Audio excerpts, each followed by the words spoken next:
Hello, people of YouTube. This is Gray's Guitars. I am Steve Gray. Thank you for watching. If you're new here, please hit that subscribe button, turn on that notification bell, leave a like, and feel free to comment down below what you would like me to do for future guitar and music-related videos. So today, we are talking about probably one of my favorite sub-brands, Epiphone here. I brought out the Epiphone Les Paul Studio, or Standard rather, for you. And we're talking about price. And the reason we're talking about price is because the more I look at new Epiphones, the more I realize they are kind of getting more and more expensive. Is it worth it? To a certain extent, yes. What was the price of them when I started buying one? Keep in mind, a lot of my prices are based used.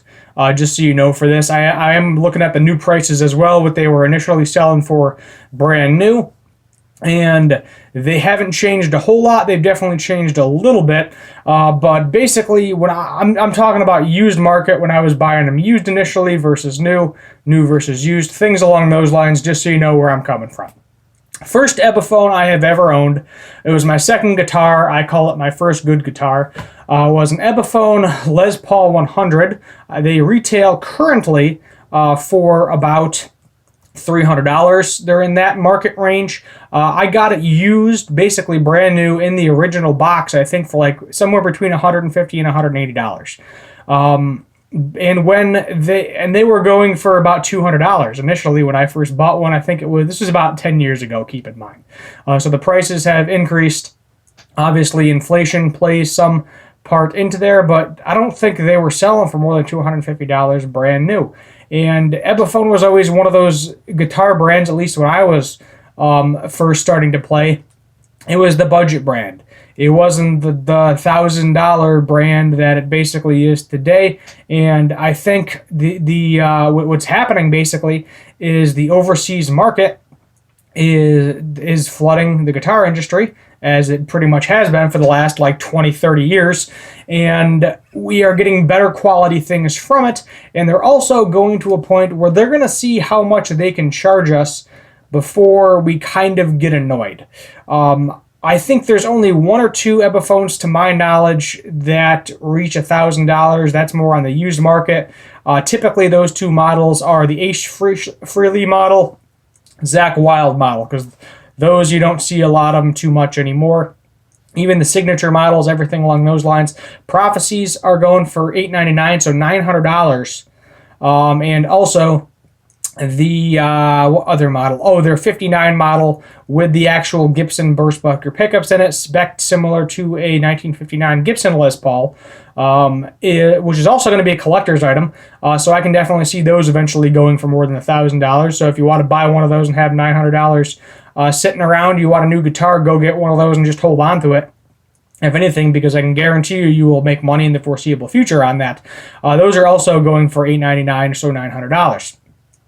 But used market, for your studios, your standards, brand new, a standard now is going for $600. Used, I just threw up my local Craigslist, eBay, things along those lines, Reverb, literally half the price on the used market. So I'm wondering why they're getting priced so high, because it used to be you bought an Epiphone, you didn't really lose that much money on it. Maybe you lost $100. Now we're at the point where you're basically losing half of your money if you're buying a brand new one, which leads me to believe the prices are getting a little high for that market.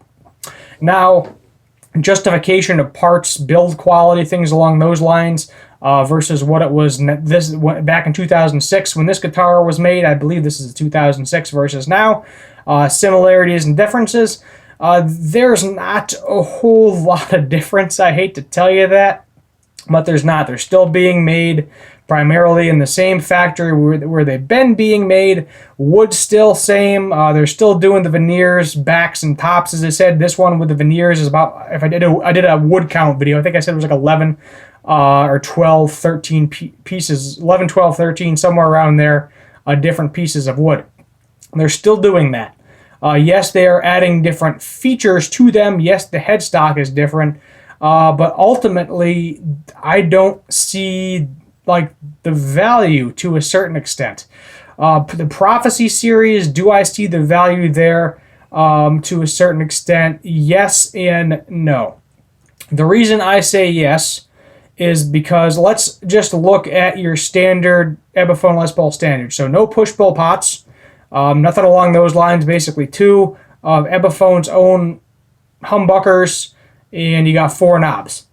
What is the difference with the Prophecy series versus the standard? They have actual maple tops. I don't believe Epiphone is actually doing maple tops on guitars anymore. It's basically no. Some of them have maple top. The older ones do. Some don't. It's kind of weird how they do it. I think now it's more specialty models have the full maple top versus just the maple veneer. It's kind of hard to get that information as well. So that basically has been changed. So you got a full maple top and then a maple veneer on top of it. Finish-wise, I get it. It's kind of a special finish.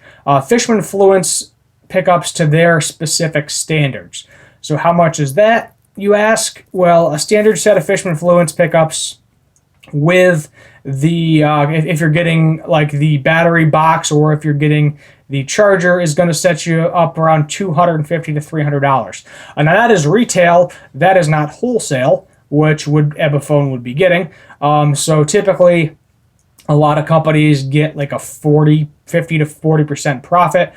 So let's say even if we're starting with a $600 plain model, you got to add about we'll say $150 on the high side.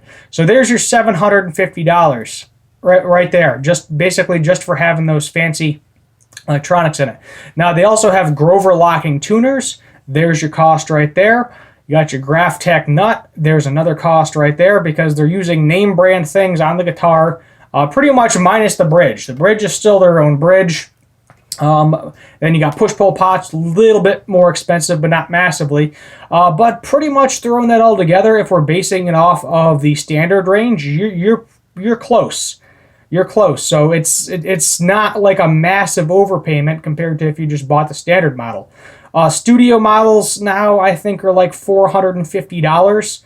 And it's like it's kind of one of those situations where if you're wary of it, and you know where to look and you're patient, you can very easily, I would say, within a year or two, depending on how much time you want to spend, you can find a Gibson Les Paul Studio model or one of their cheaper models for that price range, right around $500.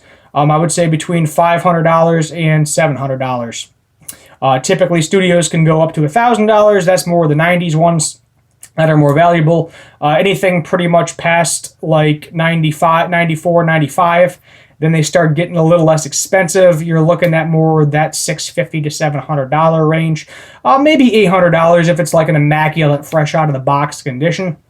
But it's interesting to see that because it's like, it's a dilemma. It is. It's like, do you want the Epiphone that statistically with the Fishman Fluence pickups, the locking tuners and the Graph Tech nut should sound better than that Gibson Studio from 2008.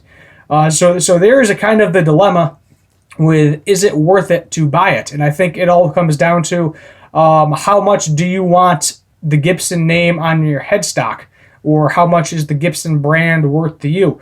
Because 9 out of 10, I'm going to tell you right now, if you buy those Prophecy series, give it a year when they're starting to go on the used market. I'm going to say $400 to $500 you're going to see them for. Now that 59, because that's a special fancy limited edition, that particular model is probably going to somewhat retain its value. I still see it dropping a couple $100, so probably the $700 range. But I think those Prophecies, depending on how many they make and how good they are compared to the competition, so your Schecter, your LTD, to a certain extent Ibanez, but not massively because Ibanez have a different neck profile. But basically, it's going to be how good they are compared to those, if people like the features better. Because as of right now, those are the only type of guitars that have Fishman Fluence pickups that sound similar to Gibson pickups. So if you want that Gibson sound, but you also want the Fishman Fluence modern sound, that's what you should go for. Me personally, I love those Prophecies. My only complaint about those Prophecies, well, I guess there's two complaints.